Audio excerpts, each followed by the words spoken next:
C'est prêt? C'est prêt? Bon. Comme promis, cette semaine, on va faire la prière. C'est la dernière sur la prière. Et puis, la semaine passée, on a vu le fruit de quoi? De l'incrédulité. Hein, parce que l'incrédulité, c'est quelque chose qu'on va résumer un peu aujourd'hui, mais on va voir aussi le fruit de la foi. Parce que l'incrédulité, c'est une image qui m'est venue. J'ai jamais entendu ça, mais c'est une image qui m'est venue. La foi, c'est comme si vous ouvrez l'eau chaude à la maison. OK? La foi, tout le monde a la foi. Puis si on n'a pas de guérison, ici on n'a pas de résultat dans nos prières, c'est pas à cause de qu'on n'a pas de foi. On a tous la foi. Donc, tu ouvres l'eau chaude à la maison, mais l'incrédulité, c'est l'eau froide. Donc, tu ouvres l'eau froide en même temps. Puis là, il dit, il n'y a pas d'eau chaude. Ben, c'est parce que ton eau froide est plus grande que ton eau chaude. Ferme ton eau froide, tu vas voir, l'eau chaude est là. Donc, on va voir ces choses-là aujourd'hui parce que c'est une belle image qui nous montre, non, l'eau chaude est toujours là. Mais l'eau froide vient enlever la chaleur de ton eau. Et puis, pour avoir de la puissance dans la prière, ça prend de l'eau chaude. OK? Ça prend de la foi. Et puis, c'est pour ça qu'on va voir ça aujourd'hui. Mais je veux aussi commencer avec l'histoire que j'ai racontée un peu mercredi, parce que il y a des gens, des fois, qui peuvent se sentir mal, dire on parle de la guérison, puis j'ai pas la guérison, puis là, on va me juger parce que j'ai pas réussi à avoir ma guérison, puis mais on n'a pas à juger ça. On n'a pas à se sentir mal non plus. Si vous vous sentez mal face au message de la guérison, c'est parce que vous n'avez pas compris la foi, vous n'avez pas compris les choses. La foi, là, c'est pas d'avoir un résultat. La foi, c'est d'aller voir la personne qui donne des résultats. C'est pareil comme si l'évangélisation, l'évangélisation, c'est pas de faire des sauvés. C'est pas d'y aller, puis j'ai réussi l'évangélisation si on a eu beaucoup de conversions. C'est pas ça. C'est si tu as sorti de chez toi, puis tu t'es organisé pour aller évangéliser, tu as déjà réussi. Tu as déjà fait ce que le Seigneur te demande de faire. Parce que le résultat ne dépend pas de toi. Ça dépend du Saint-Esprit. Ça dépend de Dieu.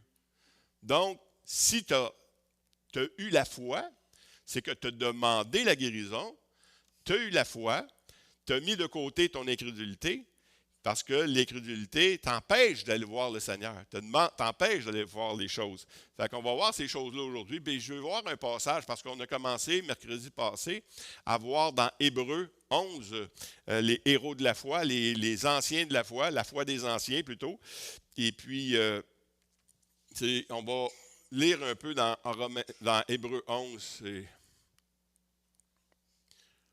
Ça ne sera pas long d'habitude, ça va bien, mais là.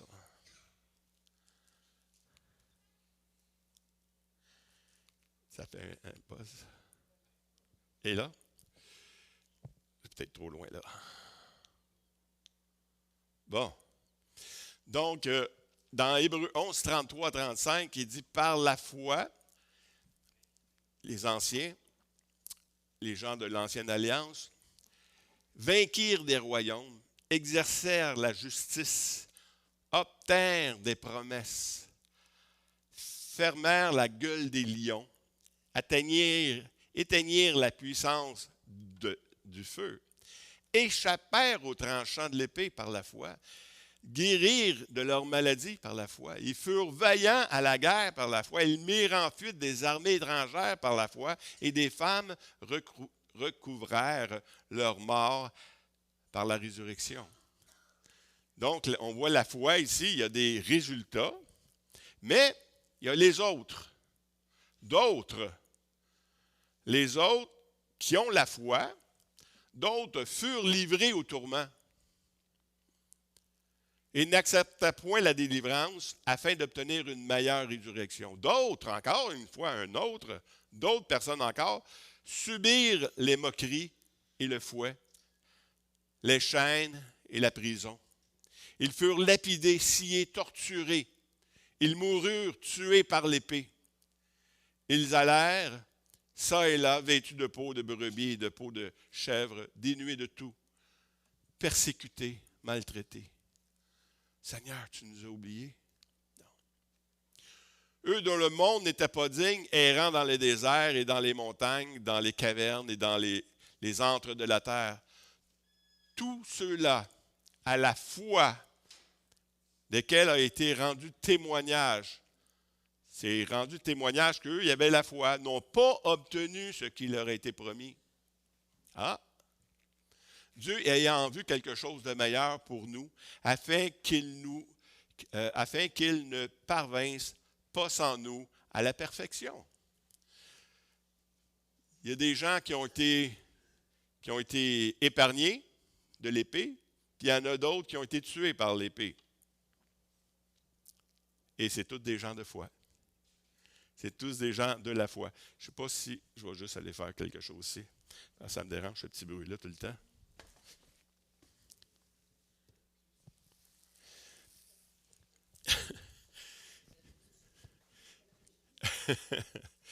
Donc, la foi, des fois, elle l'obtient, des fois, elle ne l'obtient pas. Il y a des raisons. Il y a toutes sortes de raisons pourquoi on l'a, puis des fois, on ne l'a pas. Mais moi, ce que je veux enseigner, ce que je veux qu'on comprenne dans les Écritures, c'est que la foi nous emmène à agir. J'ai entendu, je peux même dire, c'est une amie maintenant, que j'ai eue comme professeur à l'école biblique. Et puis, elle racontait cette histoire-là. Il y avait deux sœurs jumelles. Deux sœurs jumelles qui... il y en avait une qui était en pleine forme, puis l'autre était malade dans le fauteuil roulant.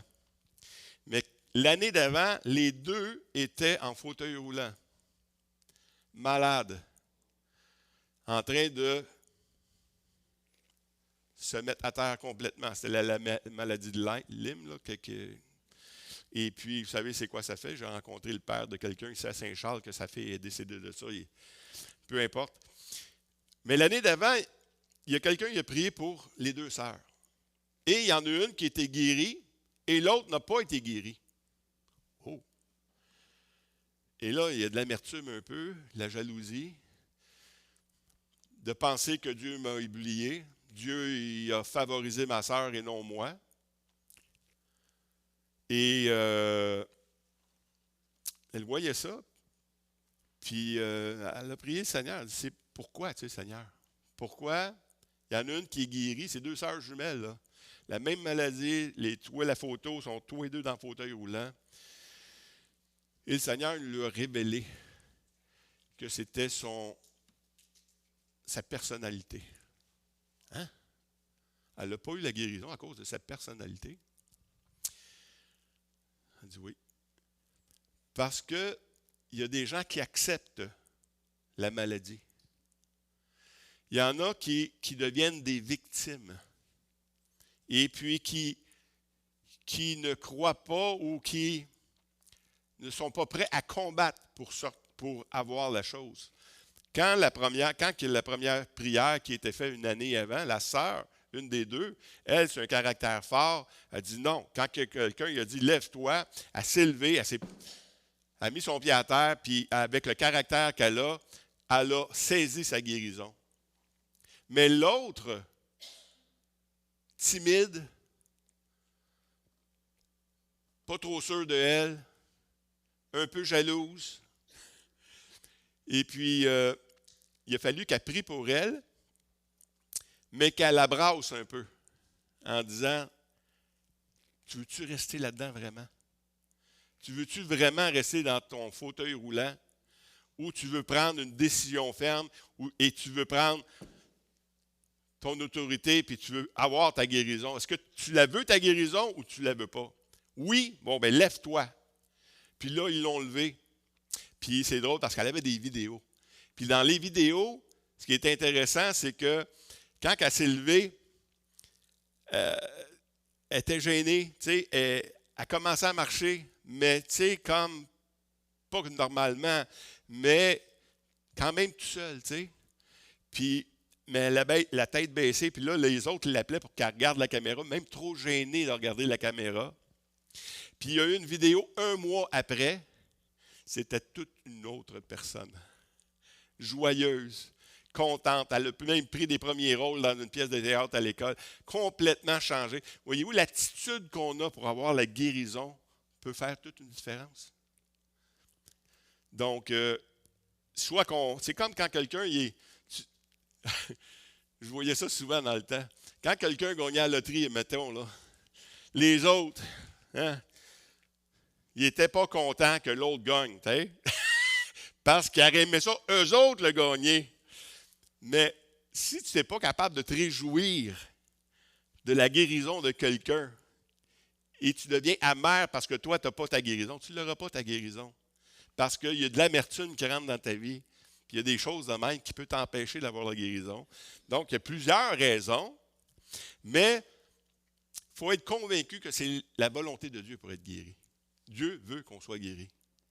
Est-ce que vous êtes convaincu de ça? Moi, je suis convaincu de ça.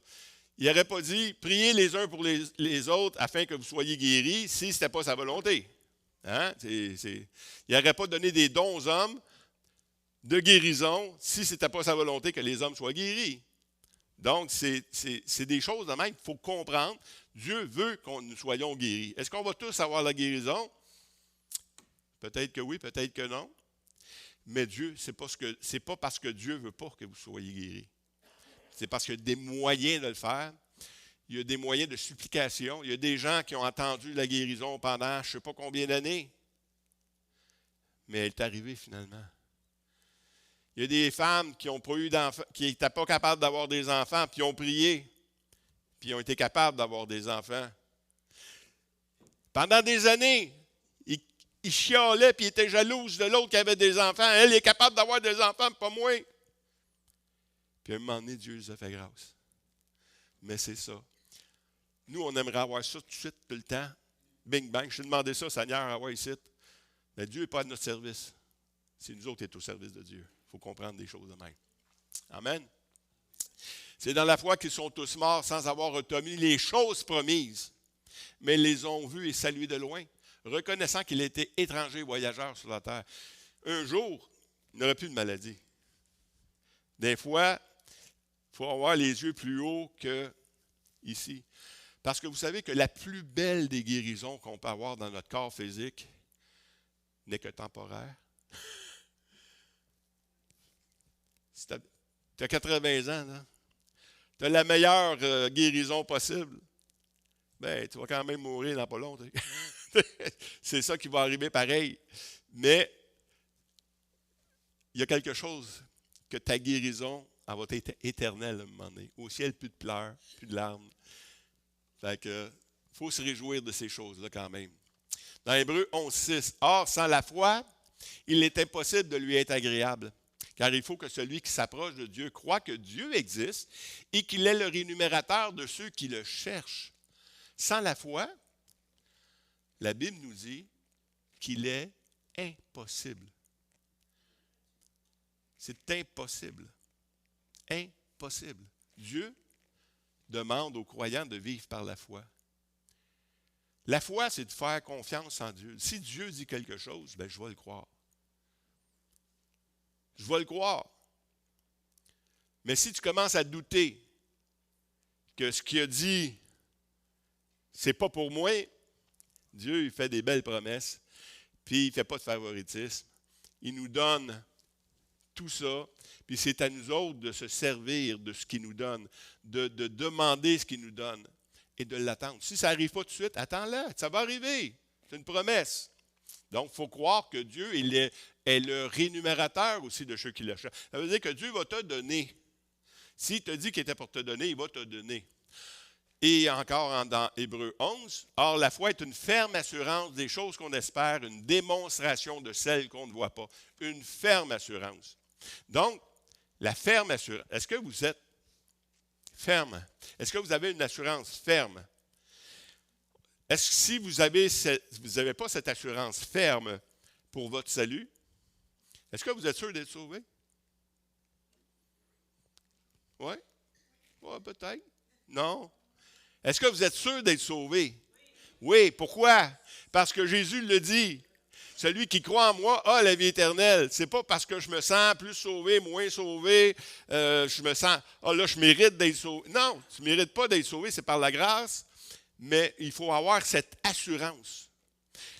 La foi, l'assurance, c'est la foi. Or, la foi est une ferme assurance. Je suis convaincu parce que le Seigneur m'a convaincu. Nous avons auprès de lui cette assurance, encore une fois, que si nous demandons quelque chose selon sa volonté, il nous écoute. Et si nous savons qu'il nous écoute, si nous savons qu'il nous écoute, quelque chose que nous demandions, nous savons que nous possédons la chose que nous lui avons demandée. Moi, j'ai cette assurance-là. Parce que celui qui me dit, je te le donne, bien, merci Seigneur, je le prends. Si celui qui te dit quelque chose, puis il a les moyens de le faire, puis il est fidèle dans ce qu'il fait, pas besoin de t'inquiéter, tu peux avoir la ferme assurance qu'il va répondre à ce qu'il a promis. C'est ça la foi. Et le contraire, bien, si quelqu'un d'entre vous manque de sagesse, qu'il la demande à Dieu, qui donne à tous simplement. Il donne à qui? À tous. Il donne à tous, simplement et sans reproche. Il lui sera donné, mais ce qu'il la demande avec foi. Voici la condition, la foi. Mais qu'il la demande avec foi sans douter, car celui qui doute est semblable à un flot de la mer, agité par le vent, poussé de côté et d'autre, qu'un tel homme ne s'imagine pas qu'il recevra quelque chose du Seigneur. C'est un homme irrésolu, inconstant dans toutes ses voies. Si tu ne demandes pas avec foi, tu peux parce qu'il y a trois choses qui vont rester. La foi, l'espérance et l'amour. L'espoir, c'est pas juste qu'est-ce qu'on entend, nous, là. C'est qu'on se dit, ouais, ben là, j'espère être guéri. Manque juste un petit cran, là. C'est de l'assurance. C'est la foi. C'est par la foi que tu es sauvé, pas par l'espérance. Si tu espères être guéri ou si tu espères être sauvé, c'est parce qu'il y a quelque chose que tu n'as pas compris dans l'œuvre tout accompli de Christ. C'est important. Fait qu'il faut faire ces choses-là, il faut voir et comprendre ces choses-là parce que l'incrédulité nous amène. Et l'incrédulité, peu importe la source de l'incrédulité, que ce soit une mauvaise connaissance de la parole de Dieu, ton expérience personnelle, hein, parce que moi, j'ai vécu ça, puis ça ne marche pas. Ou soit, je ne sais pas moi, tes sens. Ouais, mais je prie puis j'ai mal encore. Je ne le vois pas, hein, les 5 sens. Ça l'amène l'incrédulité aussi. Il y a beaucoup de sources d'incrédulité, la parole des autres, l'enseignement, peu importe. Mais ça se manifeste par comment? Par une crainte. Tu as peur. Quelqu'un, moi j'ai de la foi. Oui, mais tu as peur. Écoute. Tu ne peux pas mettre ta foi en application parce que tu as peur. La peur t'empêche de faire les choses. Comme cet homme-là, c'est le chef de la synagogue qui avait sa fille comme ça, puis il dit, non, elle porte une plumette, là, ta fille est morte. Mais Jésus, sans tenir compte de ses paroles, dit au chef de la synagogue, ne crains pas, crois seulement. La même chose. Voyez-vous que la crainte, l'incrédulité, ce n'est pas un manque de foi. Les deux sont là, mais il y en a une qui étouffe l'autre, comme l'eau froide va étouffer ton eau chaude. Fait qu'il faut faire attention. La crainte, aussitôt que tu as peur de quelque chose, tu n'es pas dans la foi, tu n'es pas parfaitement dans la foi, on va dire ça comme ça. Parce que la peur nous paralyse. C'est la peur ou l'incrédulité nous empêche, comme il empêchait dans la Bible, tu le vois, ceux qui sont dans l'incrédulité, ils ne vont pas voir Jésus. Fait que ça nous paralyse. Si tu n'es pas sûr que ça va arriver, tu ne seras pas comme ces 4 amis qu'on a vus la semaine passée qui ont été sur le toit pour descendre le malade. En passant, ce n'est pas la foi du malade que Jésus a vue, c'est la foi des hommes qui l'ont emmené là. Fait que si un homme est malade, puis il n'est pas en état, il est dans sa bulle. Quand on est malade, on tombe d'une bulle. Hein? On est juste focusé sur notre maladie, notre faiblesse. C'est là que tu as besoin de 4 amis. C'est là que tu as besoin des hommes qui vont prendre les choses de la foi pour que tu puisses obtenir ta guérison. Fait que ça ne dépend pas de ta foi à toi, ça dépend de la foi des amis. Ça dépend de la foi de qui t'entoure. La peur aussi nous vole nos bénédictions. Toutes sortes de bénédictions, toutes les promesses que Dieu nous donne, on s'est fait voler parce qu'on a peur. Différentes raisons. Puis je veux quand même prendre le temps, on a du temps ce matin. J'avais fait un rêve à un moment donné. Je ne sais pas qui connaissait Émilien ici. Émilien Terrien. Hélène, tu le connaissais, hein? OK, c'est son mari. OK. Elle était mariée avec lui. Et puis, on étudiait les choses de la foi comme ça. Puis, j'étais avec Émilien. Puis, j'ai fait un songe, un rêve. Et puis, dans mon rêve, Émilien, c'est pour ceux qui ne le savent pas, il était en fauteuil roulant. Et puis, on priait pour lui. Puis, ça ne marchait pas, tu sais. Et puis, un soir, je fais ce rêve-là. Qui avait, moi et Émilien, on était sur le trottoir. Et puis, lui était dans son fauteuil roulant. Puis, il y avait une femme qui était un petit peu plus haut que nous. Puis, elle tombait régulièrement. Elle faisait 2-3 pas, puis elle tombait. Elle faisait 2-3 pas, puis elle tombait. Puis Émilien commençait à se choquer après moi. Il dit, pourquoi tu fais rien? Pourquoi tu ne vas pas l'aider, tu sais? Et dans mon rêve, je disais à Émilien, pourquoi tu n'y vas pas, toi, l'aider? Pourquoi, toi, tu n'y vas pas l'aider? Sors de ton fauteuil, puis va l'aider.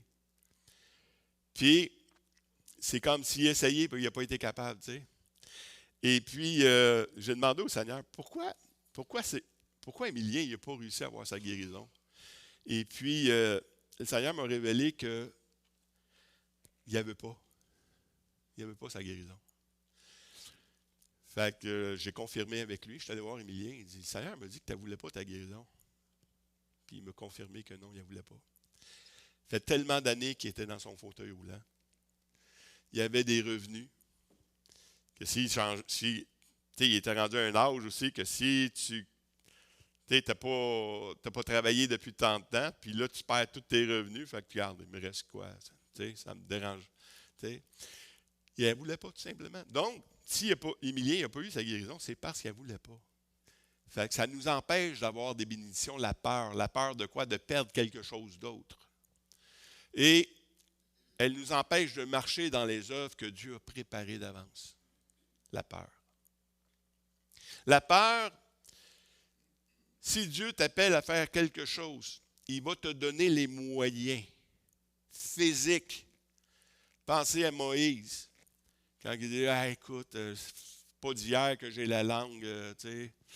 Physiquement, là, je ne suis pas un bon orateur, tu sais. Envoie quelqu'un d'autre, tu sais. Hey! C'est marqué tout de suite après que Dieu voulait détruire. Hein? Mais Dieu, il a dit, qui a fait la bouche? Qui peut te rendre capable de parler? C'est Dieu. Mais la peur, parce que tu vois encore tes sens, tu vois encore tes handicaps par rapport à ce que Dieu te demande, et tu n'y vas pas. Tu ne vas pas faire l'œuvre que Dieu te demande de faire à cause de tes craintes. Mais si Dieu veut que tu fasses des choses, il va te donner tout. Il va te donner les capacités physiques. Il va te donner les capacités financières. Il va te donner tout ce qui vient. Il va te donner une équipe, même si tu veux, tu as besoin d'une équipe pour faire ton ministère. Mais la peur de faire les choses, c'est ça. Il y a différentes peurs. On a peur de faire confiance parce qu'on a été déçu. On a peur d'aimer parce qu'on a été trahi. On a peur de toutes ces choses-là. C'est la peur qui nous empêche de finalement recevoir toutes ces bénédictions-là. Donc, arrêtez d'avoir peur. Jésus, il n'a pas dit, ouais, mais non, fais confiance. Ils ne te feront plus jamais mal. Non. Il faut continuer à faire les choses.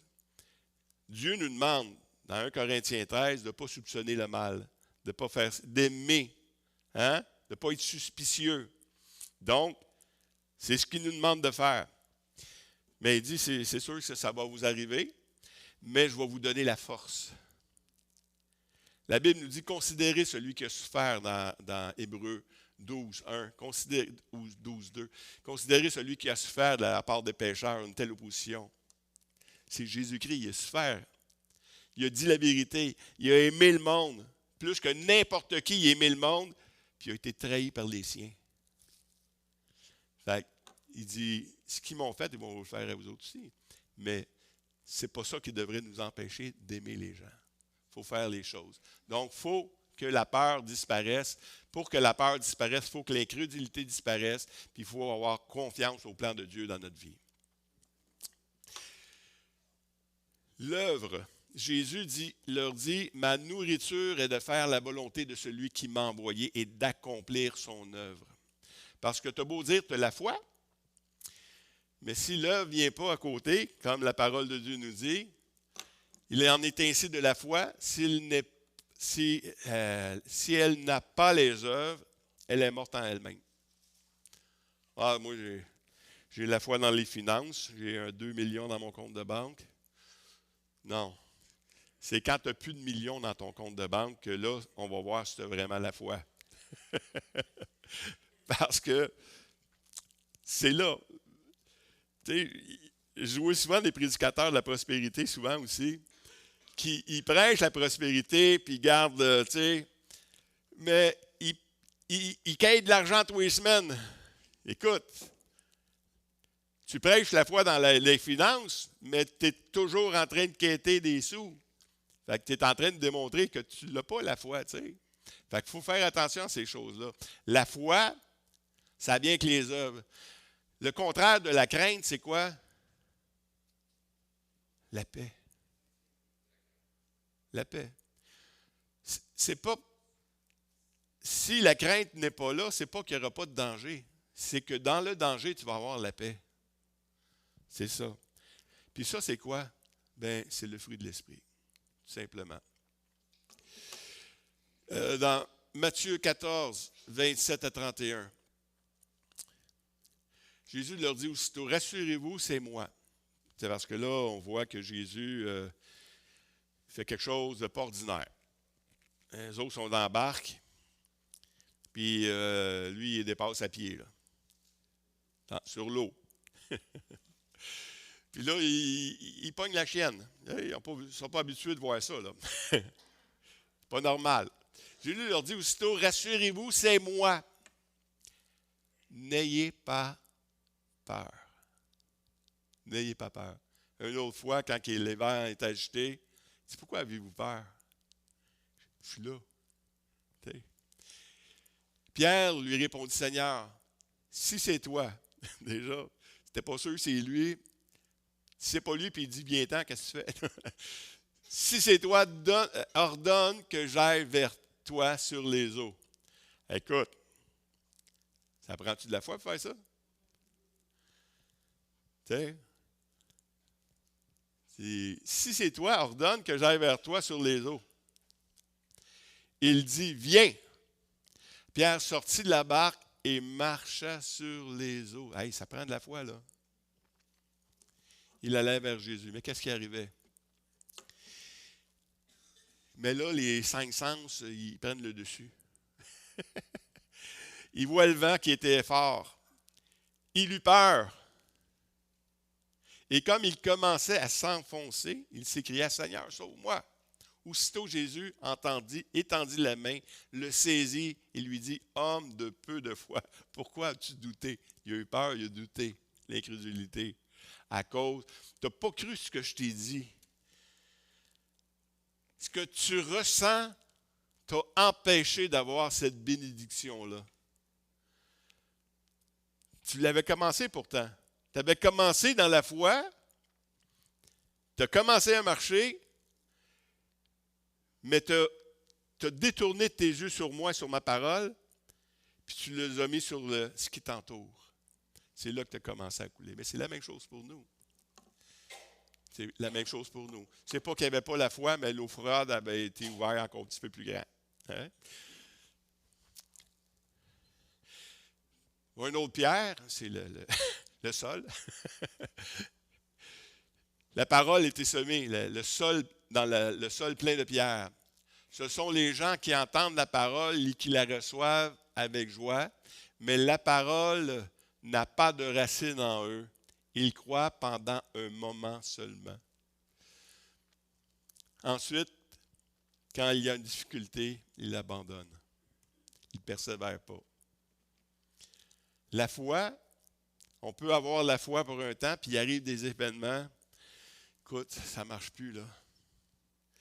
Bien, il faut persévérer.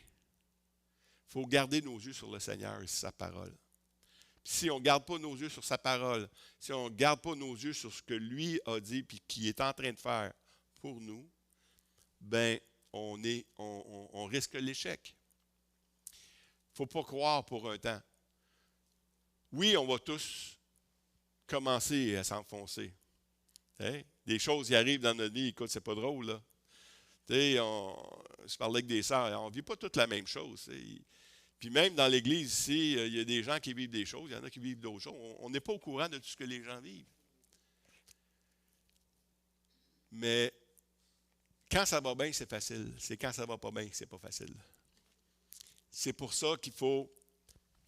Il y a un autre de mes professeurs à l'école biblique qui, en parlant de ces choses-là, disait, tu sais, c'est pas quand le bateau il coule qu'il faut que tu apprennes à nager. C'est avant. Avant que ça n'aille pas bien, va prendre des cours de natation, va commencer à exercer ta foi. Parce que quand le bateau coule, ça prend un double miracle. C'est ça. Fait qu'il y a d'autres choses, mais quand même, vous comprenez l'histoire, c'est que la foi, ça se développe aussi. De faire confiance en quelqu'un, ça se fait. La confiance vient à force de marcher avec quelqu'un. Ça se développe. Pasteur Jeff, il en parlait souvent, c'est comme tu tisses des liens. Tu sais, si Paul, il vous rencontre, puis vous ne le connaissez pas vraiment, puis il te demande, écoute, peux-tu me passer 10 000? La confiance, c'est pas trop là. Mais ça fait 50 ans que tu connais Paul, tu l'as vu agir, tu l'as vu rembourser toutes ses dettes, tu l'as vu faire des choses. Il a toujours payé ses dettes avant de faire quoi que ce soit. La confiance, là, est plus forte. Hein? Fait que quand même qu'il vient dire, écoute, Sylvain, peux-tu me passer 10 piastres? Je te le donne.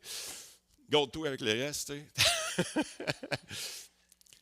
Parce que je peux y faire confiance. Mais avec le Seigneur, c'est la même chose. Si tu n'as pas l'habitude de vivre dans la foi avec le Seigneur Jésus, mais ça se peut que quand tu vas avoir un mauvais diagnostic dans ta vie, que tu doutes un peu. Fait qu'il faut faire attention à ces choses-là. C'est pour ça qu'il y a une prière qu'on appelle la prière de la foi. C'est ça qu'on va commencer à voir. Car nous ne marchons pas par la foi. Car nous marchons par la foi. Nous ne marchons pas par la foi, on va marcher par la vue. Ça, c'est la chair. C'est le contraire. Nous marchons par la foi et non par la vue. On ne marche pas par les choses qu'on voit. Ah, je ne le sens pas, moi. Je pense que le Seigneur m'a abandonné. Puis là, tu commences à te convaincre que le Seigneur, il n'est pas. Écoute, si l'Église est enlevée puis tu es encore là, tu peux douter. Mais avant ça, là, le Seigneur, il veut prendre soin de nous autres parce qu'il nous aime. C'est notre papa. Puis un papa prend soin de ses enfants. Mais pour ça, ça prend la foi. Quelqu'un parmi vous est-il malade, qu'il l'appelle les anciens de l'Église et que les anciens prient pour lui? Wow. En loignant d'huile au nom du Seigneur. c'est quoi qui va le sauver? C'est la prière de la foi. La prière de la foi sauvera le malade et le Seigneur le relèvera et s'il a commis des péchés, il lui sera pardonné. Le Seigneur va te guérir et il ne fera pas de reproche. Même si tu as péché, il va te sauver, il va te guérir. Mais c'est la prière de la foi. Oui.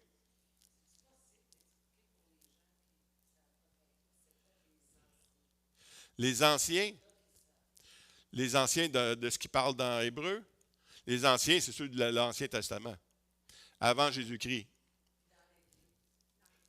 Ah, les anciens dans l'Église, c'est... Il faudrait que je l'explique d'une autre chose parce que ça n'a pas de lien ici avec les anciens de Hébreu. Les anciens de l'Église, c'est des pasteurs. Un ancien, c'est un pasteur, tout simplement. C'est un autre mot pour dire pasteur, ancien. Fait que, tout simplement.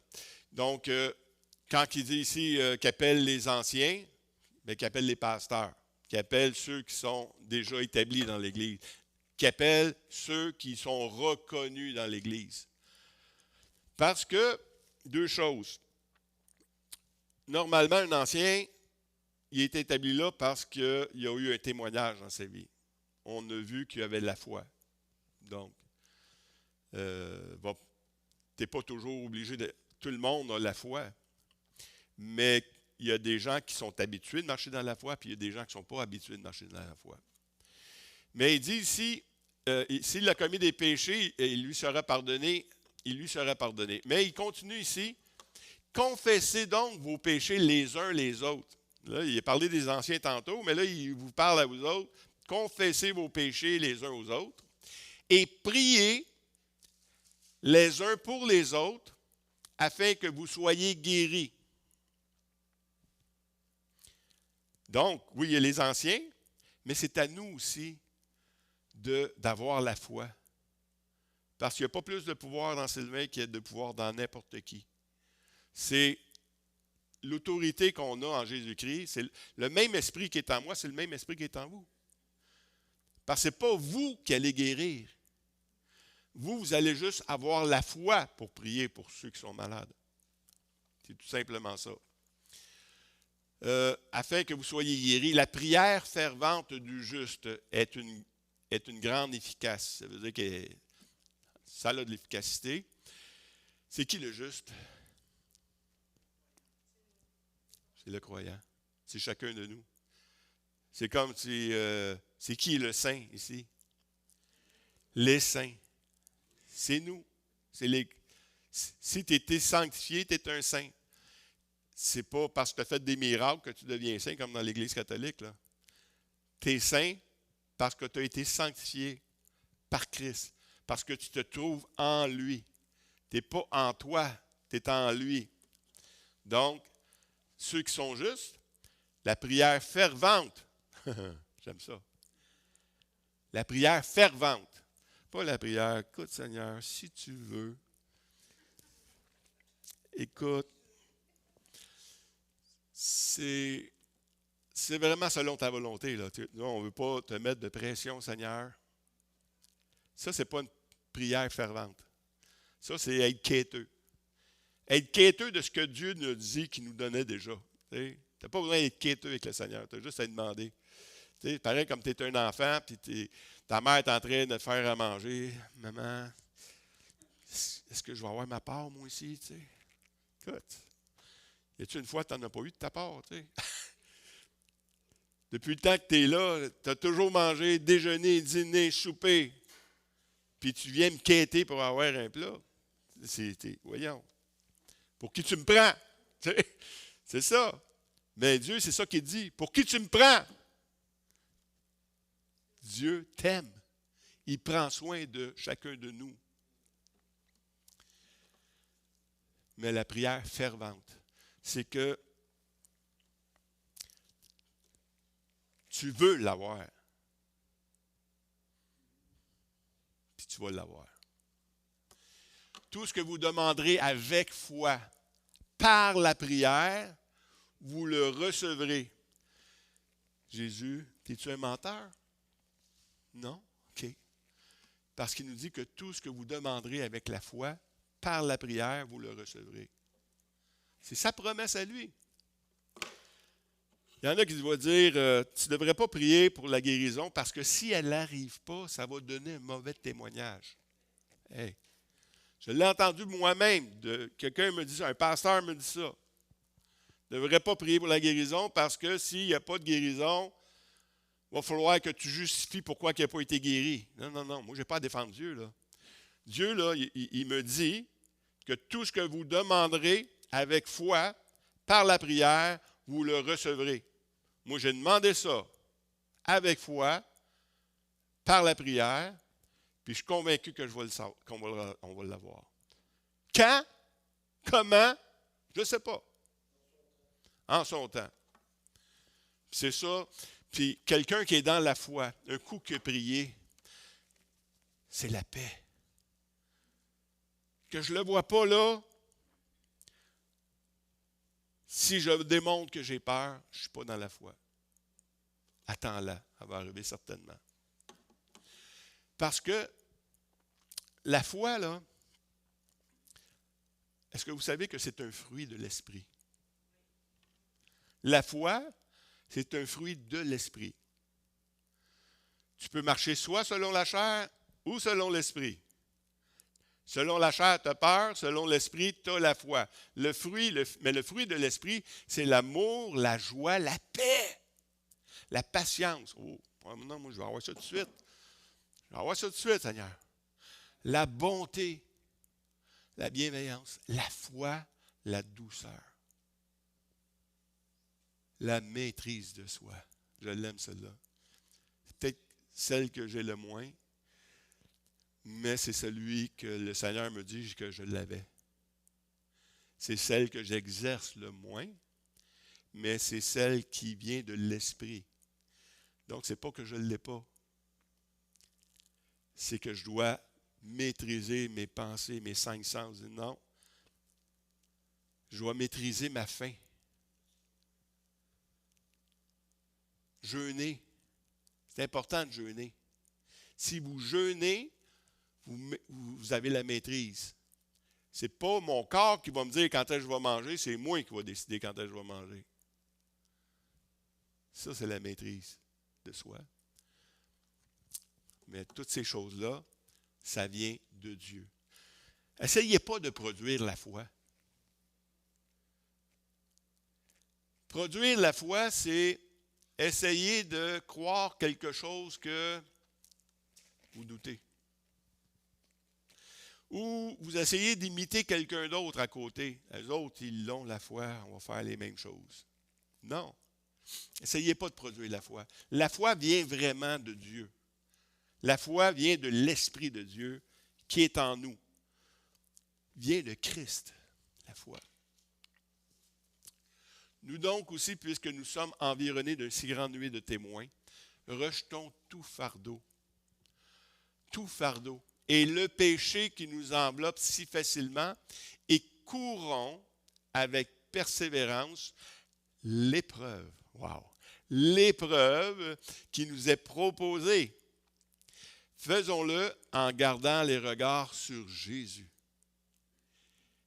Qu'est-ce qu'il fait Jésus? Il fait naître la foi et l'amène à la perfection. Je l'ai pris dans le second 21 pour ceux qui sont dans le Bible. Là. Jésus fait naître, si tu regardes tes yeux sur lui, il va faire naître la foi dans ta vie. Il va l'amener à la perfection. Il va l'amener à la perfection. Parce qu'elle n'est pas toujours parfaite, ma foi. M'énerve des fois. Je manque de patience des fois. Mais ça, c'est le contraire de la foi. Et le Seigneur dit, si vous aviez la foi gros comme un grain de sénévé. Wow! J'aime ça. Si tu avais la foi gros, écoute, il n'y a personne ici pour avoir le grain. Vous direz à ce sycomore, déracine-toi et plante-toi dans la mer, et il vous obéirait. Ça n'en prend pas beaucoup. Ouais, mais moi j'ai une grande foi. Pas besoin d'avoir une grande foi, juste un petit peu, puis t'es correcté. Parce que ça m'en prend rien qu'un peu. Puis, ce que tu vas faire, c'est que tu vas déraciner des arbres, tu vas les envoyer dans la mer, puis ils vont se planter là. Puis tu vas même déplacer des montagnes. Il dit la même chose. Jésus dit, je dis à chacun de vous, de ne pas avoir de lui-même une trop haute opinion. Oh, j'aime ça. Ça, c'est l'humilité. C'est pas parce que tu as prié 5 heures que ça va arriver. C'est pas parce que tu as jeûné 3 semaines que ça va arriver. N'aie pas une trop haute opinion de toi, mais de revêtir des sentiments modestes selon la mesure de foi que Dieu départit à quelques-uns. Ah, à chacun. OK, c'est bon. Il y en a une qui suit. Une mesure de foi que Dieu a départie à chacun. On a tous reçu de Dieu une mesure de foi. Puis on a vu tantôt que quand même tu n'en avais rien que ça, tu en avais assez pour faire tout ce que, par la parole, tu es capable d'accomplir des choses. Puis Dieu nous a donné une mesure de foi. Et il a donné le don de la foi aussi, qui a les diversités de dons, mais le même esprit, diversité de ministères, mais le même Seigneur, diversité d'opérations, mais le même Dieu qui opère tout en tous. Or, à chacun, la manifestation de l'Esprit est donnée pour l'utilité commune. Ça, j'aime ça. C'est pas pour que tu sois égoïste. C'est pas pour que tu... C'est pour l'utilité commune que Dieu nous donne des choses. En effet, à l'un est donné par l'Esprit une parole de sagesse, à un autre une parole de connaissance, selon le même Esprit, et à un autre la foi. Ben oui, mais je n'ai pas besoin d'avoir la foi, il l'a donné à quelqu'un d'autre. Ouais, mais moi, je n'ai pas la foi, tu sais. Non. Il a donné ça à tout le monde. Mais il y en a qui ont eu comme une double onction. Il y en a qui ont eu comme une double, comme Élisée, je crois. C'est ça? Quand il a mis son manteau, quand il a mis le manteau, il y a eu double. Il en a demandé, puis c'est ça qu'il y a eu. Bien, ceux qui ont le don de la foi, c'est qu'ils ont une double. C'est qu'il n'y a plus rien qui t'arrête, là. Tu es comme Jésus. Jésus, il avait-tu la foi, Jésus? Il n'y avait aucun doute dans lui. Aucun doute. Ben c'est ça, le don de la foi. Ça fait bien des choses. Celui qui croit en moi, des fleuves d'eau vive. On a vu que c'était un don de l'esprit, la foi. Puis ici, il nous dit que celui qui croit en moi, des fleuves d'eau vive. Tu sais, le robinet tantôt, là. Bien, peut-être ton filet d'eau chaude n'était pas assez ouvert. Mais il nous dit que l'esprit, des fleuves d'eau vive, c'est que, écoute, tu as ouvert ça, mon chum, ça part. Quand même, tu ouvrirais l'eau frette, ça ne change plus rien. Tu vas en avoir d'eau chaude. Des fleuves d'eau vive couleront de son sein, comme dit l'Écriture. Il dit cela de l'Esprit que devaient recevoir ceux qui croiraient en lui. Car l'Esprit n'était pas encore, parce que Jésus n'avait pas encore été glorifié. L'Esprit, là, on ne peut pas vraiment avoir plus de foi à moins qu'elle te soit donnée de Dieu. Elle peut être pratiquée, elle peut être développée, mais c'est la même foi. Mais l'Esprit, lui, on a parlé un peu avec Paul à un moment donné, parce que comment ça on peut... Parce qu'on a tous reçu l'Esprit quand on a reçu la grâce de Dieu. Hein? Quand on l'a reçu comme Seigneur et Sauveur, l'Esprit est rentré en dedans de nous, on a tous. Puis la Bible nous dit à plusieurs fois, soyez remplis de l'Esprit. Soyez remplis de l'Esprit. Lui, tu peux en avoir plus. Tu peux être plus en communion avec Dieu. Tu vas en avoir encore plus de l'Esprit. Et puis, tu peux te limiter dans l'Esprit et tu peux en avoir tellement que ça va déborder sur tout le monde. Donc, ça, c'est là le fleuve. Puis, ce fleuve-là, quand tu as l'Esprit, tu as le don de l'Esprit, tu as le don de la foi, tu as le don de toutes ces choses-là. Et puis, ça peut s'amplifier, ça peut être contagieux. Puis c'est ça que je crois qui est le don de l'Esprit. Comme le don d'évangéliste. Celui qui a le don d'évangéliste, ce n'est pas qu'il évangélise plus que les autres. C'est qu'il y a tellement un amour pour l'évangélisation qui est contagieux. Il emmène les autres avec lui. Il fait ces choses-là. Mais celui qui a le don de la foi, il est contagieux aussi. Il emmène les gens à vivre et à désirer vivre les choses de la foi. C'est ça qui est intéressant. Des fleuves d'eau vive. Je vous le dis en vérité, si vous aviez la foi gros comme un grain de semence, on l'a vu tantôt, on dirait cette montagne, transporte-toi d'ici et là, et elle s'en transporterait. Mais il dit quelque chose ici qui peut emmener dans un... Rien ne vous serait impossible. Ça, c'est intéressant. Mais le danger, c'est qu'on mette les yeux sur nous. Parce que Jésus dit ailleurs, vous ne pouvez rien faire. Sans moi, vous ne pouvez rien faire. Parce que ce n'est pas vous autres. Aussi grande la foi que vous avez, ce n'est pas vous qui allez guérir. Ce n'est pas vous qui allez chasser la montagne. C'est celui que vous allez prier qui va le faire.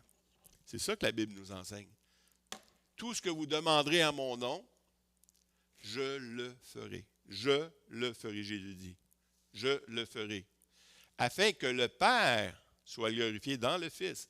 Si vous demandez quelque chose en mon nom, il répète, je le ferai.